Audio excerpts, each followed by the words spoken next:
It is well, it is well, it is well, it is well with my soul. Thank you so much, and welcome to Plus 254 Diaspora Pod.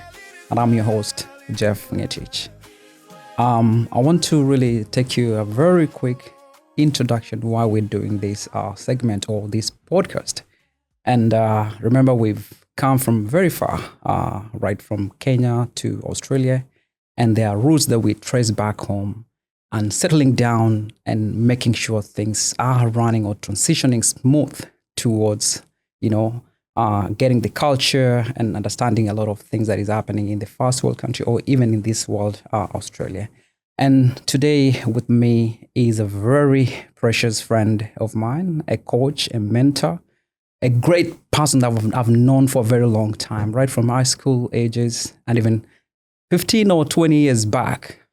I can trace that coach. She's my mentor, and I'm privileged tonight or this morning to be with her. Karibu sana, Joy. Thank you so much, Jeff. Yeah. And I really want to appreciate you, Jeff, for what you've done to our community. Thank you. And thank you as someone who, you understand about our culture, whereby a woman's place has not been really appreciated. And I thank you for the humility to accept me to coach you. Yep. And I know it's not easy, taking away the ego and accepting me to mentor you and accepting my expertise as a coach. I really appreciate that. Most welcome. Thank you. On today, we want to really dive into our Joy. Remember, before we came here, we had live back home. Some of us were working, and 100%. some of us were home. And coming to a first world country, Australia in particular, where we are now, there are a lot of things that are happening here. Right from the culture shock, could you please take us through a little bit on how you settled in? And I know it's a very vast kind of a topic, but our viewers need to know, if somebody is thinking to come to Australia, what are they expected to do? What are they supposed to look forward in regards to coming to, Australia? Thank you for that question. Jeff, my story is more different than other people. I came to Australia at a very mature age. Yes. And I came to this country when I was more than 30 years old. Yep. And I was working as a corporate accountant in Moi Teaching and Referral. And for me, to be very honest, when I came, I was more organized. I knew what I wanted. So for me, it wasn't such a hard thing because I had seen plenty of money working as an accountant. So I knew how money flows. I knew because I had an office. I worked with so many of my colleagues, beautiful people. But I reached a point where I was like, I think it's about time now to progress in my career. Maybe let me try another thing and look at Australia.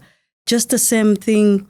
I prepared my things. I did my research before I went to meet the agent. Yep.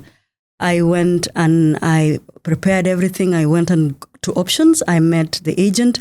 The agent was like, we need this and this. I did my PTE because I wanted to come to Australia so bad. PTE was not something that was hard for me. It was something that I scored 7.5 the first time because I wanted it. And then when my agent was like, we need a bank statement, we need you to have, to pay the school fees, what you needed. And then I applied for my Masters of Professional Accounting in Murdoch University. And then easy. For me, things were I would really say I didn't have a hard time by then because my statement of purpose was one of the best. Yep. Because I already knew what I want to come to this country, work hard, get what I want to do professionally, and probably go and make a better, help my country and everything with all the first knowledge I had. Just to forward it quickly, because I had to consult God and everything, and then I told my mother, and she was really shocked about it because unajua, it's time to get married, and this girl is telling me, anataka kwenda majuu, niaje na huyu. Then I'm like, Mom, now it's time. And honestly, I did everything by praying, and everything for me was set up, got my tickets, and then come to Australia. For me, I thought the way people say, you'll reach airport, there's jobs and everything. Did you have anyone to hold your hand when you landed? Yeah, I had a long distance cousin. But remember, he also had his life. He also had, this man had his own things to do. He had to try his best to help me. And the thing I liked about this person who helped me, and I'm so grateful for him, he didn't mother me. He told me, this is how it is. This is how this country is. You're a very mature person. Look at this. You have to get to work. For me, I was just like, in 1 month, the way everyone says, in 1 month. You'll be fine. You'll be okay. Jeff, 3 months. 4 months. Hakuna kazi. Mi nimesoma boss, niko na degree, niko na masters, and I'm just, I wanna give out my masters and show how, oh no, this country humbled me. And then from there, I really looked for work. Like it was such a hard thing. And then from there, I started learning how to apply for everything. Now remember, there's something that we have to insist, driving. Yeah.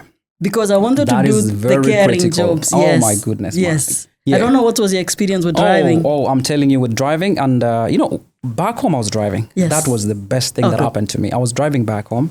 And remember, the rules, this is the land of rule and order. Yes. The land of law and order.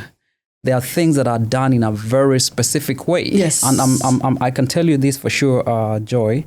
It wasn't easy. However much I was a driver back home. Getting to know what we call blind spot.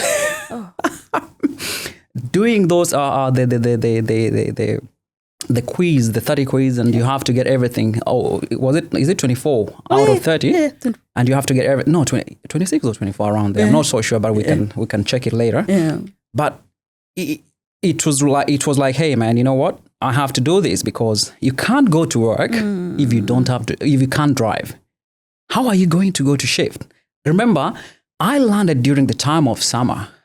So meaning it was very hot. And I can tell you one day, Joy, this is a very funny one. I was living in down south, and I had a family hosting me. So I used to catch train from Kwinana all the way to Perth City, and then to Glendalough.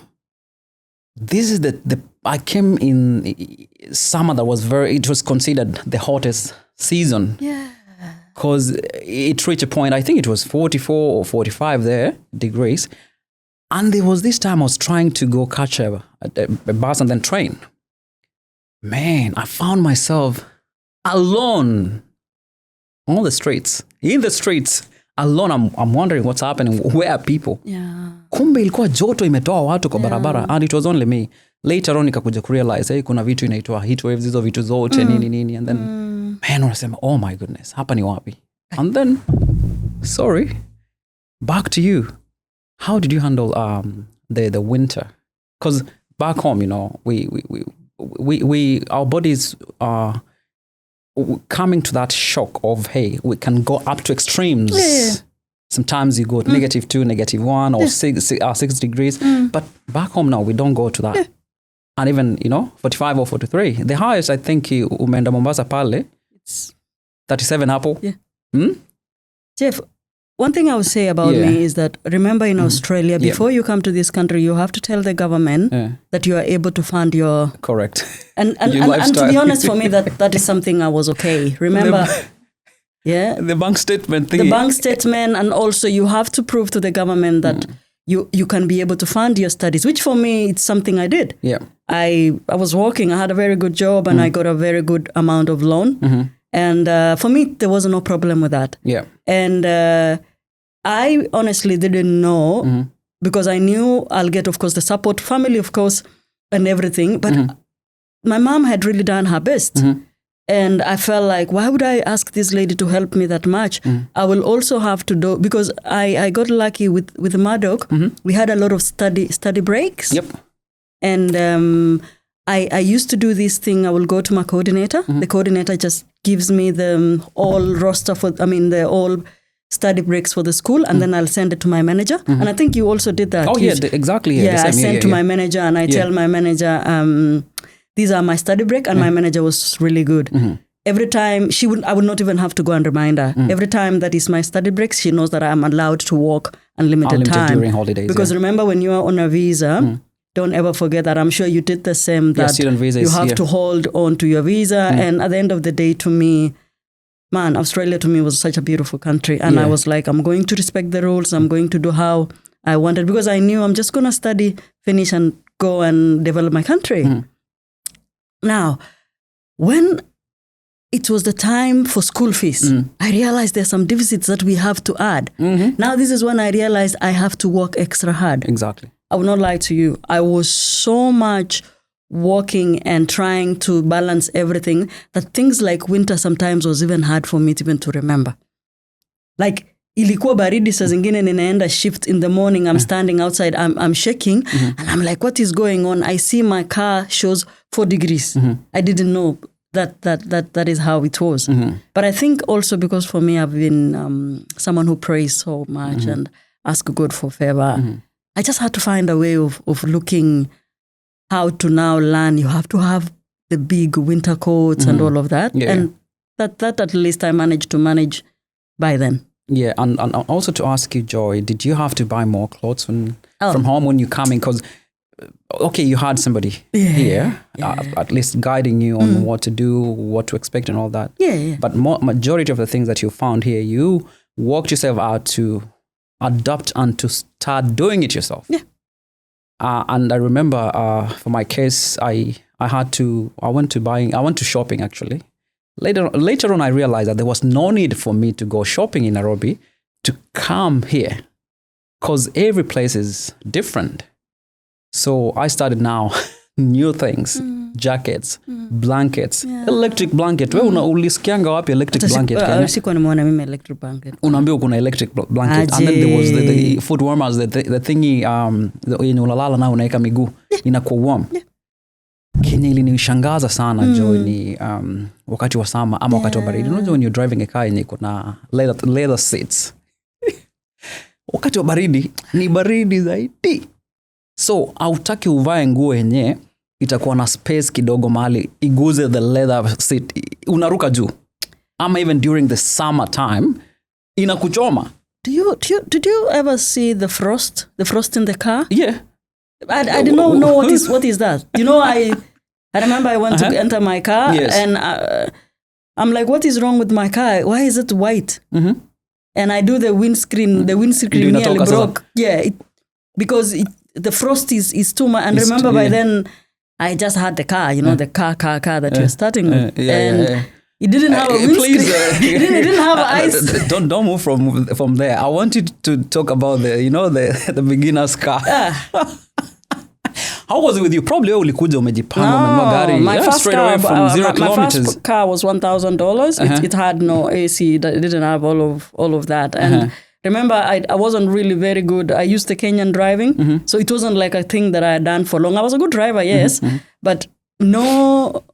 Those people here, they want the proper license because you're working with vulnerable people in the community. Yeah, you need to have a license to prove that you're a good driver. That's their rules and obligations that we had to follow. And now I'll have to tell you my story about driving. Do you know how many times I failed the driving? No. 8 times. 8 times. I failed driving to get WA license 8 times. Oh my goodness, man. But I'm so grateful for that experience because Jeff, right now, I always say I can drive to heaven. I am one of the best drivers. And I remember when I went to one of the disability interviews, and I already have my license. The guy was like, do you know how to drive the bus? You know, the disability bus. Yeah, the van, yeah. And I was like, oh, I don't know, because I wasn't sure of myself. Then I met a brother and he's like, just, do you know how to drive a normal car? I was like, yeah, I always drive it. And it's like, how can you not drive the disability bus? It's like, let's get in. And it's like, get into that. Do the clutch thing, you know, the way you pull it up. Yeah. It's like, pull it, do reverse. I didn't know how I reversed it. I was so proud of myself. And it's like, Joyce, the difference between a car is that this one is big and the other this one is small. The difference between a disability bus is because you have to pull the other one. It's like that. There's no difference. And that the experience for me made me realize as a human beings, nothing is unlimited. And I think for me, one of my biggest mentors in life is Eliud. Wow. And Eliud Kipchoge said, there's actually a talk he made the other day. It's called Nobody's Son. And he was talking about a child who came from a single mother, which I can relate. That to someone who is a world champion. Those are some of our heroes that we need to always remember. Yep. And every time, whenever I had a hard time, I used to remind myself, Eliud, human is unlimited. We can do anything. And those are some of the few challenges that I'm so grateful that I managed to get into that. Wow. Now, we're going to move from that a little bit. Yeah. And I want us to talk about the we've covered the shift, settling in here, the culture shock, meeting new people all together, bearing in mind that we have to always constantly speak in English. Kenya, we used to, hey, Swahili mazeni aje, mambo. Hapa hivi you have to go to work. And you have, one of the requirements is that lazima ukuwe unaongea Kiingereza vizuri ukiwa kazini. Hapa hivi manze tumetoka home, penye kuna Swahili sheng, nini, mixture of things. And now we have to, because now, nimejipata hata nikiwa kwa nyumbani, I try as much as possible with my kids to speak in Swahili. Yeah. Because we don't want to lose. And I also talk to them in my own dialect language, Kalenjin. But sometimes unajipata kama umekuja na, hey, Kiingereza, you're trying to explain something ya Kikale kwa Kiingereza. Kwa sababu of that, like you have to adapt, you have to fit in, you have to transition. And that's why with Australia, it's very big with community. It's very big with culture and integration part of it, whereby you have to be able to integrate. So Joy, we've come to Australia, tumepata kazi, tunapiga shifts.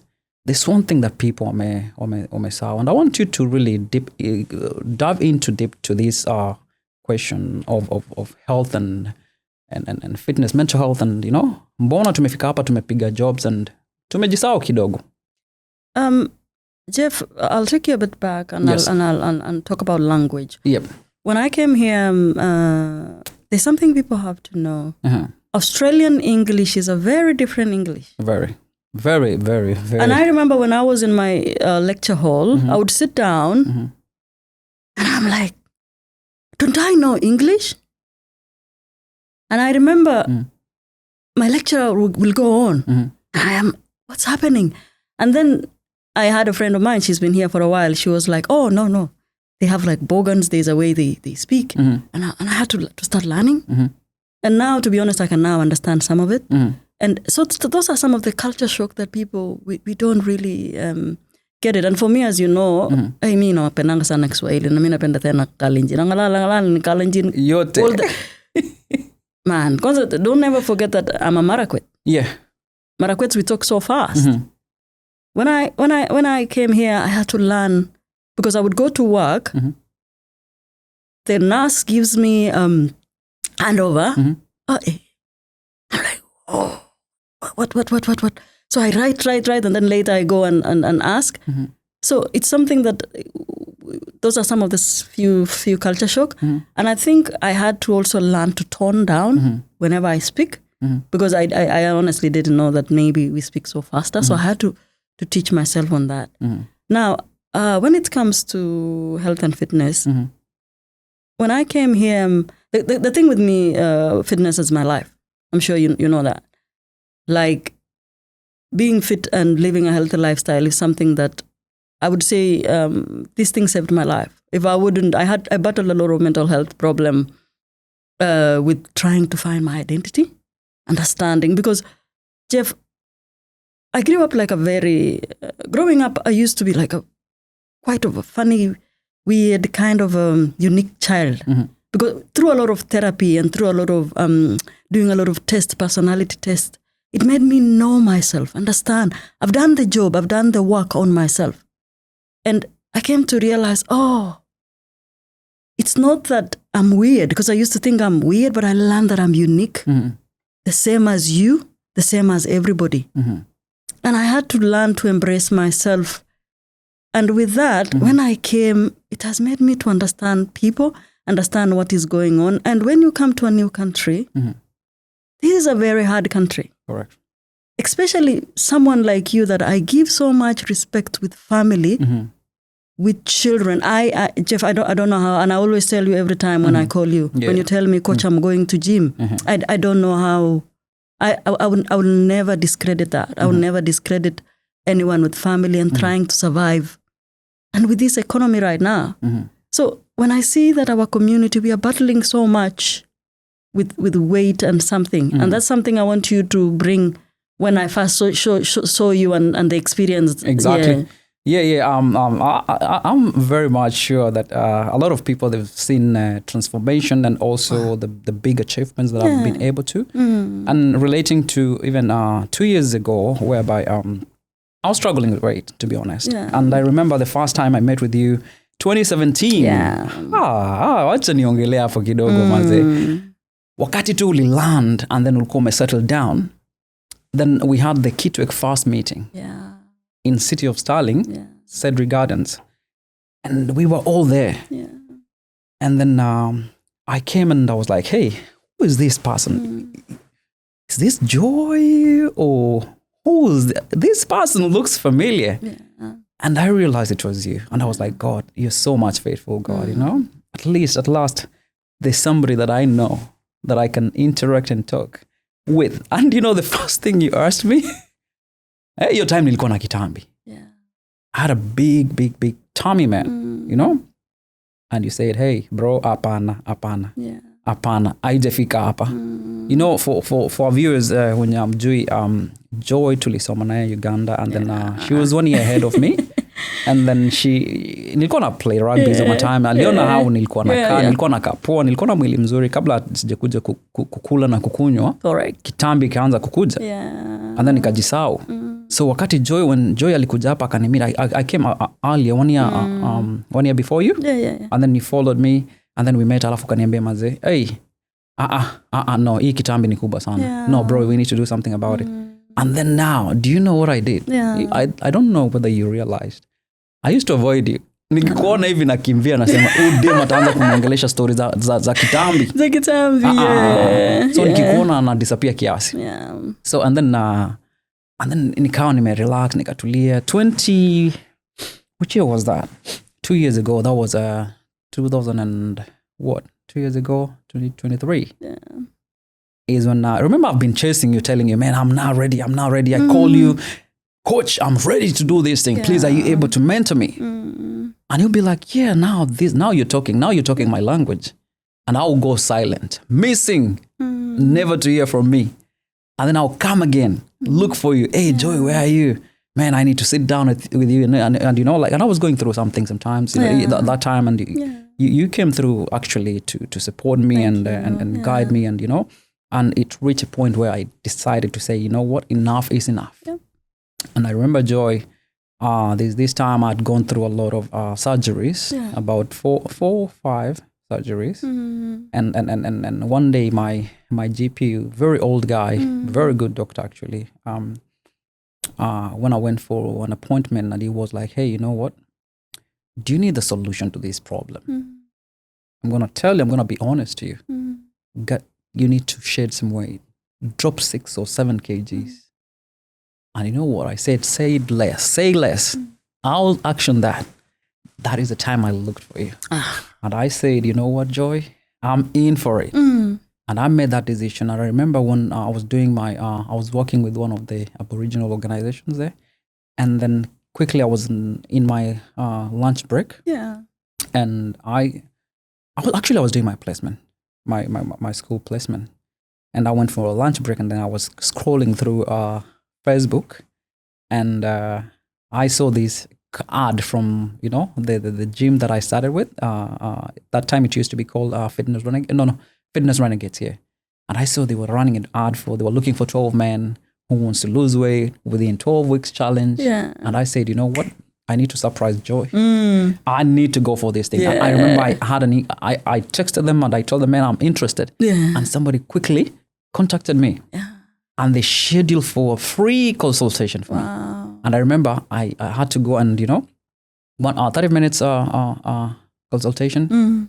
And they weighed me. They told me to remove my shirt. And and they've got photos actually. They've got, like people that they've gone through the processes and they become so successful and they've achieved their gym goals very perfectly within the challenge. And I was told, hey, are you ready to venture into this? Because it's gonna involve a lot of money. And I said, you know what? That thing that my GP, my doctor told me about shedding some few kgs came back to me. Yeah. And I said, if I have to do this for me to feel better, what is money? What is money? This money we make and we live for others to enjoy. Why should we make money to come and later on use to cure or get treatment? Yeah. Ilhali we can do it, tunaweza jichunga sisi. So mimi what I did was, nikalipa, ilikuwa pesa mingi. I remember, na awali actually wanipea discount. Wakaniambia 12 weeks unalipa $2,500. Wow. Yes. Na lazima ucommit right now. Wow. If you're serious. So hiyo inakuja na trainer, nutrition, mtu atakuguide na mambo ya nutrition, and then every week once a week you get a PT one-on-one. Yeah. But every day you have to do you weigh yourself, you track your food. There was an app that you put your food and all that. You know what I mean. I know you're gonna be talking about that soon. Yeah. And then I said, okay. I remember, Joy, I got my card. Yeah. Paid the money. Yeah. It pained me. Yeah, no. Yo pesa ilikuwa mingi. Iliniuma, Jo. And then nikaenda nikaambiwa sasa enda rudi. But before that, Joy, you know what this the lady mwenye alikuwa ananiassess. Unajua Kenya alinifanyia? So wakati nilifanya body scan, wakaona my visceral level of fat ilikuwa 17, which was way beyond. That is insane. Yeah. Insane. I know with you as a professional, that is insane. And I think you sent it to me and I panicked. I sent you and you panicked and you said, no, bro, this is too much. I panicked, man. Ukapanic ukasema no. And then, so I was 113 kgs. Wakasema sasa, you need to lose, I think your weight control ilikuwa around 30 something kgs. Kasema hii, manze, lazima ni lose yote. Yeah. Anyway, the first week ilikuwa very hard. So what they did was, wakanipangia hiyo 30, wakanipea hizo the plates. So ya 20 kgs nikahold, wakanipea unasikiaje iko heavy. And then wakaniongezea 10 kgs, unasikiaje iko heavy. And then wakaweka 35, ikakuwa much heavier. Wakaniambia that is the fats una carry in excess in your body. Wow. Hiyo ndio unastahili kushed. Kasema sawa, amen. Wakaniambia bas, tunakuallocate trainer. Nikakuja wakaniallocate trainer. Yeah. Na nikaanza the following week. Nakumbuka the first week maze, pale tulikuwa tuna train na watu professionals. Sasa unajua ni group class. You know that when ni trainer, you know that it's a group training. So kuna watu washa achieve their goals already. Wako fit, wako sawa. Maze unakuja hapo unangangana na kitambi maze. But nilikuwa na goal moja. Nilikuwa nasema kwamba God, kama watu wamemake maze, mbona nisifanye? Yeah. And I used nikipiga gym nakumbuka ile do zangu. Nakumbuka Kenya daktari alinishow. So nikaweka efforts. So nakumbuka my first 12 weeks challenge nilipiga 25 kgs and over 8% of the total fats in my body. So meaning ukibit the challenge, wow, congratulations, you get 12 weeks free. Wow. Of which I got it. It's amazing. And then wakati nilikaona sasa mwili inaanza kurudi mzuri, naanza kuacha nguo, nikakuwa motivated. I remember coming to you and you were so much impressed. Yeah. And you now ukaanza kuni guide mambo ya food and all that. You know? So that was my journey, Joy, and I'm so much grateful to you. I'm so much I always pray God to bless you and to guide you and to give you wisdom and knowledge. Because so I know the passion that you have in helping people and making sure that people live a healthy life. Yeah. You umekwanga, every time we have an event with you, the first thing that you want to talk to is how we live, how is our mental health. Kwanza umekuwa na burden ya boy child sana for a very long time. And Joy, umesimama na mimi. Thank you, Jeff. Through things and unasema through thin and what? Through thick and thin. And one thing, Jeff, yes. I really want to broaden this topic a bit. Yeah. I would say that with fitness, with me, I decided, because as you know how passionate and how I love God, I'm sure you know, one thing that as Christians, there's something that you have to remember. The Bible says that when you shine the light so that other people would know that there is a God. And one thing I always have told God, please, even before I came here, I was like, please, God, use me. And the book of Isaiah 6:8, I think the Bible said that God was looking for someone to use. And he still does. And one thing that I told God is, please, I want to tell people, especially an African person, our body is not really, weight is something that we really have to work on because we carry the biggest amount of visceral and subcutaneous fat. So that's something that we have to break it down to everyone, that we have two major fats. Subcutaneous is just the normal fats that we just carry, right? Yeah. And then we have the one which is so dangerous for me that whenever I make any of my clients do a DEXA scan, that is the one that you do your mineral density, you do your skeletal muscle mass, those are, and the lean muscle mass. Those are the things that whenever I check, because as you know, I'm a science evidence-based coach. I love data. And coming from my background as an accountant, it has made me to easily talk about nutrition in a way that is quite easy for me. And when I met you and you told me that I've been told that my visceral fat, which is the one on the organs, that is the ones in your kidneys, that's the ones in your liver, that's the one that is inside your body. 17 is very high.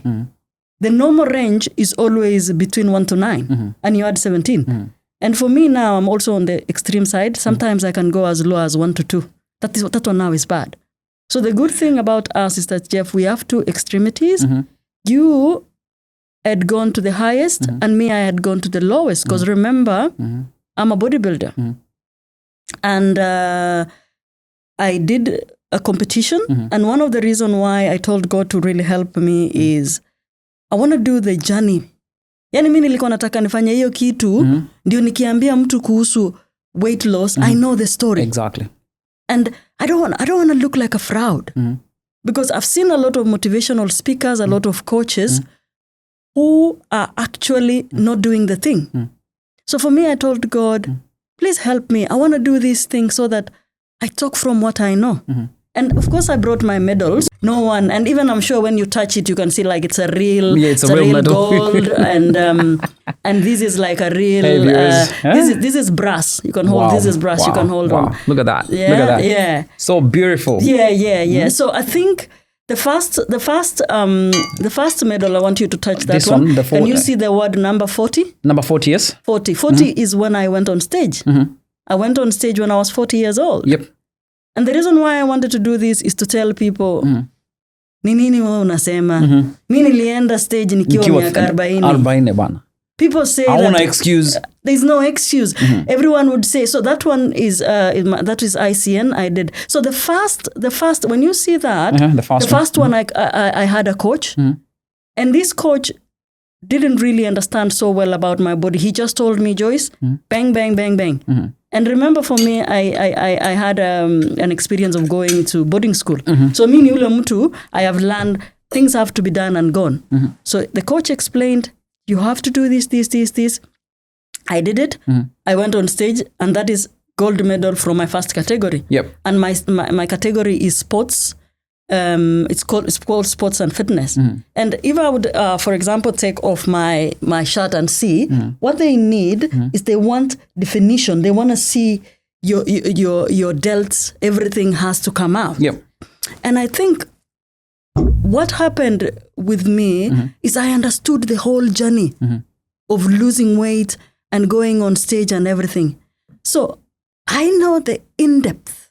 I know the whole process that I had to go on stage to compete. You know, Jeff, we have football, we have running, we have footy in Australia, we have the other type of sports, we have fencing, we have horse racing, we have Ferrari and all of that. But people don't know what I mean by bodybuilding. Yep. Bodybuilding is a type of sport that no one looks at you when you're doing it. No one knows what you eat, but you go to a stage to show up your hard work. No one knows the grind. Yeah? So I would always find people just looking at me and they're like, a woman with muscles. Ew, disgusting. But these people don't know that I'm building a house. A person with muscles, that is the growth for longevity. When we walk around, because when I walk at work, when people know Joyce is at work, they know. I am like a burning machine because when I'm there, I want to help. People will look at a woman who has muscles and they know there's a strong person here. So Jeff, when I saw you with a tummy, I wasn't really concerned with, and that's the thing that people have to get it. I'm never really concerned with the size of how someone is. Yeah? I'm always concerned with the inside organs. Because Africans, we are genetically blessed with visceral fat. Our body, we hold fats more on our arms, on everywhere. And we also hold it on our, like the women, we hold it, most of it at our behind, and then our thick legs and everything. And you also have to know that we have Y and X chromosomes. Women, we are X. That's why we hold a lot of fats on our lower bodies. And then the upper bodies, that's why whenever I train my girls, most of them are like, oh, coach, I don't know, my upper body is becoming more leaner than my lower body. I'm like, yeah, because God is very smart. The lower body, because you're carrying a baby.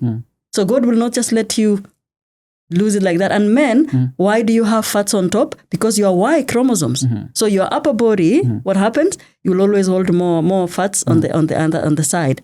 So I was more concerned when I saw you. I was so scared about the visceral fat because that is where you become pre-diabetic. And remember, when you have diabetes, it comes with relatives. We call it comorbidities. Relatives like more than 200 diseases. Inakuja na high blood pressure, inakuja na wengine inaitwa hypercholesterolemia. It comes with a lot of things that we have to really look after. And as someone who is working on a high care place in the hospital, I get to see this. Like I see these things and I know that if we will add some exercise, if we would have some movement, how are we going to do this?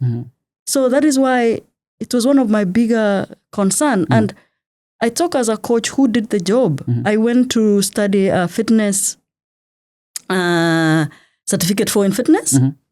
And then I also did my precision nutrition. Because in Australia, you have to know, and that's one thing our people have to know. A personal trainer cannot create for you a meal plan. It is illegal in this country. And I hope those of you who have been given a nutrition advice by a personal trainer, no. Someone in Australia, you're supposed, and I think also it should be in Kenya too, that you have to be given a nutrition advice by a nutritionist or a dietitian, and they should be certified. So, and also whatever I'm talking here is you have to consult your GP. Not everyone is allowed to go and do exercises. You have to make sure that you've consulted a professional so that you can do that. Yeah. Can you tell us something about Ozempic? Do you recommend? What is your view on the people now? Because I have a few people who really use it, and they're saying that it's more effective than going to the gym. Easily, I will go to the science of it. We have something called an hormone which we call GLP-1. So with Ozempic, and then we have Wegovy. All of those ones we call them semaglutide. And I have clients who have been using it. And then we also have the gastric sleeve. So what happens here is that, remember, most of us, our parents means really well. Akikupea chakula nakwambia kula umalize. So we have that idea that when I see food, I just have to eat and finish. Kumaliza na kuongeza. Yeah. So we spike our appetite. And then remember, we have the two hormones, the ghrelin and the leptin. So the ghrelin is the one that tells you we need to eat. Then we go and look for the food. Then when you get the food, we have the hormone leptin. Leptin is like, now we are satisfied, we have to stop. But when we go to we have an hormone now, GLP-1. That's another hormone, hunger hormone, that tells us we are satisfied, we don't have to go more. So the scientists were very smart. They realized there are people who cannot stop. So what do we have to do? We have to add this kind of hormone just in a dose. A professional will give you in some doses, like 0.5. You have to really micro dose it, and then you go slowly and slowly. So I'm very careful with my clients because what happens in Australia and what I like about is that they will get you a personal trainer because using those semaglutide and fitness is 1-to-1. Because do you know what you're losing? You're losing both fats and you're also losing lean muscle mass. Lean muscle mass is something you can't afford to lose. Wow. That is what keeps you. Yeah. You know, Jeff, by me just stretching and by me just moving, whatever I do, my brain and everything, that's muscles. Yep. That we are purely, like for me, because I've done my body scan, I think my body, I'm around 58% muscles, and that is lean muscle mass. Wow, 58%. And I go sometimes, My goodness, which is a bit dangerous. Sometimes I go, like my body fat percentage, I go sometimes up to around 15. My competition, I went to around 14%. That is bad. That's bad and dangerous. And now, that is something that I as someone who is very, very big on body positivity, because there's so much shame, there's so much hate about having a perfect body for female. And most of the time I tell my clients, provided you have a low visceral fat, nothing affecting your hormones and everything, you should never aim for a perfect body, because I've been there. To get that award, it took me to very dark places. Wow. So I am a big advocate, and God help me. I tell God to really help me so that I hold our women. And Jeff, this is where I will request as someone who is with the men community. Boy child, our women, they go and give birth. And then people expect them to come to the same size that they were when they were before delivering. You know what a baby does to a woman? It's one of the most dangerous stages. I have walked in the hospital and see what women go before they have babies. And I always tell my clients, some of them finish having babies 6, 4, 5 months, and they're like, Coach, I'm ready. Let's do this. I'm like, no, you're not ready for me. For a woman to come back, hormones, everything, to get set up, it takes a woman nearly 2 to 5 years to get to be okay. Wow. And I see our community, that is why there are so many people trying to get into these semaglutides and doing a lot of fat transfer and everything to aim for a perfect body. No, there's nothing like perfect body. You have to work on how you feel about yourself. So that's something that I really want to go on preaching about and reminding us that it's something that we have to cover. Yep. And then the last thing that you asked me, Jeff, is about the boy child. There's something that we don't talk about enough, hormone replacement therapy. When a man starts having family and everything, we have testosterone that play a role. So you have to know one thing about men. We have oxytocin. Someone like you also takes care of your kids and everything. Your testosterone also decline. When your testosterone decline, that is your main hormone that you need for you to be able to do what? To walk, to lose weight, to have hair. That's why you see some men, that's another problem. So I always tell my clients, and I've always told you, do your blood work. See how it is going. Sometimes it could be hormone. Sometimes it is stress, sleep. You've seen healthcare workers. Yeah. There's about a lot of weight. Why? Lack of sleep. Yeah. Rest. Sleep is very important. Yeah. So those are some of the things that we have to address. I'm a holistic coach, so I address all of that. Yeah.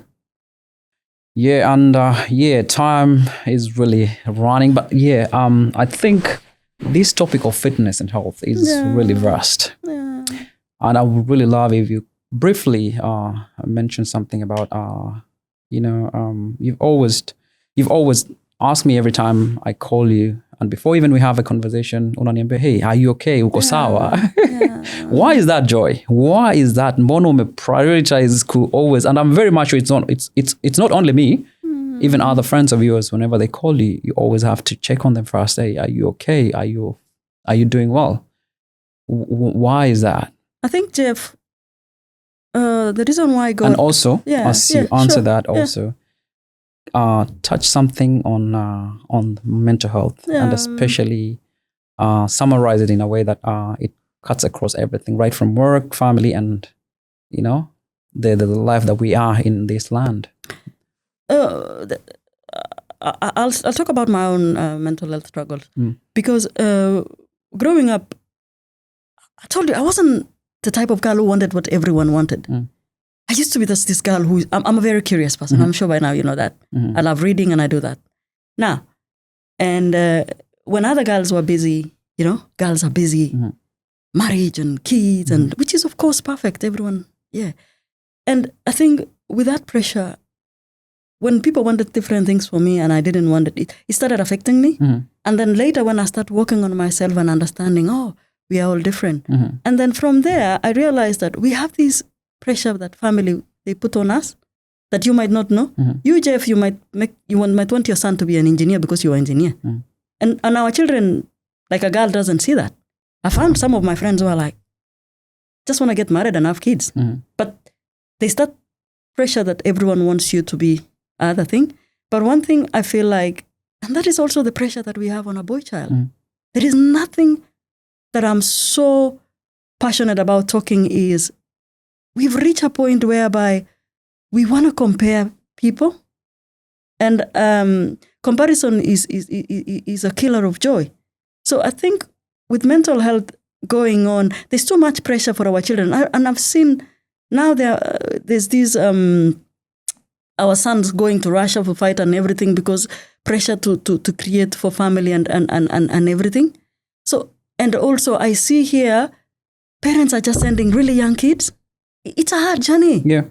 And all of that, those are some of the things that people don't know when you send your kids to these different countries, Canada, Australia, America. Do your due diligence. Understand. Exactly. Yeah. Understand. Yeah. But and remember, for me, I think because I love God so much, and I used to just ask God, please help me. And I think because one of the things with me, like I have engraved some verses here that always gives me, just remind me, God, help me. That's one of the ways that I think to summarize it is we have to check on each other, especially in a country like this. And remember, we were given only one mouth and 2 ears. Yep. And when someone really talks to you, try to listen. Don't just bring your own. I know we are going through hard stuff. How about those people who doesn't want to share what they're going through? And later on you realize that, hey, man, this person was battling something. We've had issues of many things happening in the community. Yeah. And we've said many times, belong somewhere. Talk to somebody. If you're going through something, talk to someone. You know, there's always somebody who is willing to listen to you. Yeah. But also, you know, the aspect of being judged. Sometimes people don't want to go and talk about what they're going through, and that's why they suffer in silence. Yeah. I think the book of Matthew 5, I think the book of Matthew talks so well about being judgment. And also Paul in the Bible talks about Corinthians. In the Corinthians, you have to remember, Paul was saying, you cannot judge, and even myself, I cannot judge myself. We leave it to God. So that is the thing we have to remember. We forget about judgment. And for me, one thing, I will not leave this podcast before telling you that I want to tell people about social media. You can build someone or you can destroy someone. People just type stuff without knowing what someone else is going on. And we have to, I try to tell people, even sometimes me, no, I'm not an angel or anything. I have my own weaknesses. Sometimes when I write something and I ask myself, okay, Joyce, hang on. So those are some of the things that people forget, that everyone goes through very hard time. Yeah. As someone who works in a very high care place, I see people in one of their most critical places, but I always say, what is your story? What legacy do you want to leave on this earth? And one thing I say to touch on mental health and health, I always tell parents, because my clients who are parents, I always tell them the best gift you can give to your children is a healthy you. Yeah. So find a professional. Go in our community. We don't know about going to psychologists and what and therapy and what. No. We need to, I've done a lot of therapy on myself. Go check your personality type. What triggers you? So those are some of the things that I would love to summarize, Jeff, to remind us. Sometimes if you don't know, just tell God, help me. Yep. Yeah. Yeah, and to finalize my question, and that will be a quick one. What age or what should parents back home? Because we're seeing a lot of numbers coming to Australia, and especially between the ages of 19 and not beyond 24. And sometimes you find that mtoto amemaliza high school to 20, amemaliza high school to straight away to Australia. Yeah. And then kuna konga na a lot of expectation. Yeah. And this is really something we need to address. We've got about 2 minutes to deal with this. There's a lot of pressure. Wewe Joy umekuja 7 or 9 years ago or 8 years ago. Yeah. Kuna vitu tunafanya home already. People are building. Kuna vitu watu wanafanya. And this social media, as you said, there's a lot of competition, you know, a healthy competition. Watu wanataka kujengea wazazi, wanataka kuanulia magari. And then kuna hiyo pressure ya ule mtoto man ya kwamba hey, lazima alipe school fees hapa hivi. Lazima alipe rent, bills, vitu kama hizo. But hey, we're seeing mtoto wa so and so that they're doing this. Yeah. Why are you not doing this? Mbona ufanyi hivi? So mtoto anakuwa. And then also, mambo ya visa. It's very critical. Watu wachunge visa. Yeah. We need to obey and to really follow the rules of the land for you to be happy. You know, if there's something yenye nimependa na hii inchi, you don't mess with their people. Yeah. Vile umewapata, uwache hivyo. Ama kama uwezi interact. Kama vile umewapata, uwache vile wako. They treasure their safety and their well-being. True. Yeah. So please, what do you think is the best age to come here? Do we need to go back? Do we need to first go to college for 2 years, 3 years, or uni, and then come here to do something? Or when we're mature enough, or we can still come at our 20 years or 19 years and still, you know, be. Jeff, I will have to be very careful with this question, because one thing I've realized is that I'm not a parent. So one thing I always, because I mentor parents with their kids. Exactly. I always tell parents something. Please know your child. Talk to them. Yani, wewe unajua mtoto yako, unajua? Kuna ule mtoto mwenye unajua hata ukimwacha kwa forest huyo mtoi atajenga supermarket. Na kuna ule mtoto unajua hata yeye ukimwacha na pesa atajua kitu. Yeah. Yeah. Understand very true. And one thing nasemanga, parents, support your kids. Do you know how I feel so happy when I see parents wanajilipia, like my girlfriend had a wedding. Her mother alijilipia ticket kukuja harusi ya mtoto yake. Wow. To me, watu watasema maze huyo mtoi kwao ni matajiri and no. She's just a woman who does a business. But alikuwa ana understand. Understand the daughter is doing a wedding. She needs to do venue and everything. But I just want to go and support to me, I'm a believer. I know not everyone is in that place. Yeah. But one thing I say is that parents, just do your research. And then go to learn which courses. You know, Australia, what I love about this country, Australia will take you with what they need. There was no invitation round. I don't know if there was any invitation this year. Oh, this year there will be no invitation. Apart from constructors or builders, something like that. Yeah. It's a need base. It's a need base. So people need to understand, before you come to this country, do your research. What does Australia want? Do they want construction workers? Do they want hospital workers? Healthcare? What do they want? So for me, I feel like the Bible says that my people would perish because of lack of knowledge. People should sort knowledge. All right.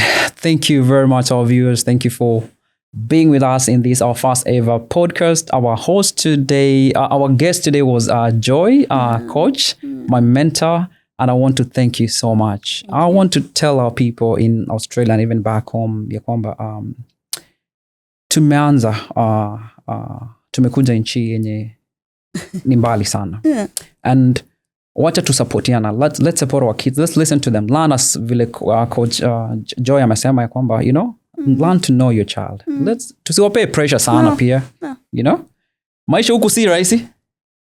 Thank you very much. Thank and you please so much, Jeff. click that subscribe button, follow us, and make sure you turn on that notification button.